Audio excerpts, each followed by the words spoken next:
Well, there were several things I began to notice both at my in-laws and my parents' house. I didn't think anything of it at the time. And looking back, I realized I might have commented sometimes to my sister or my husband. When my in-laws and parents turned 80, they were truly fine, fully functioning people. They were vacationing, flying, driving. The difference between 80 and 85 was dramatic. There are happenings that are going on that were appearing over a 9-month period. We had 19 emergency room visits, each one with a hospital admission. We had fractured shoulders, fractured knees, fractured hips, fractured legs. We had strokes, cognitive issues, urinary tract infections, reactions to medicines. The writing was on the wall for a really not good result here. We were powerless to change that.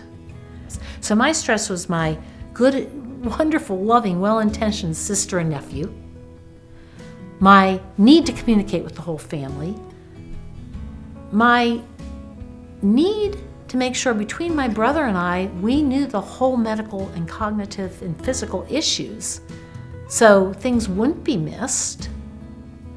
And at the same time this is going on, to deal with my parents who were very unhappy, who were upset with us trying to take charge of their life. Well, I didn't consider myself a caregiver because I wasn't doing the day-to-day care. I wasn't necessarily doing all the grocery shopping or cleaning or cooking or taking care of baths. I was just searching for solutions. It turns out that there are many definitions to what a caregiver is. And when you are a caregiver, first, you might not identify yourself as such, and second, you don't realize the toll it's taking on you. Just as I didn't see the signs that my parents and in-laws need some assistance, I didn't see the signs that I might need some assistance as well. And I really didn't realize the effect until one night driving home from the emergency room, I broke down crying the entire way home. Just cried the whole way home. I walked in the door, and my daughter, who didn't live here, was sitting on the couch with my husband. It was 10 or 10:30 at night, and I had been gone all day. My daughter had brought a beautifully prepared meal.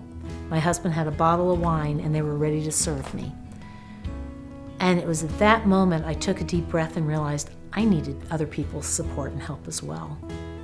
I feel CaringWire is the resource that can serve both the caregiver as well as the loved one at any point in their journey.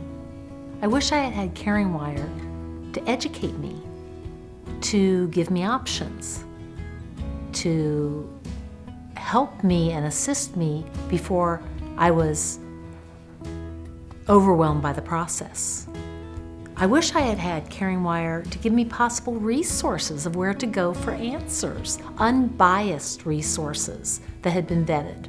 I feel CaringWire can eliminate the crisis mode that made everything so much more stressful.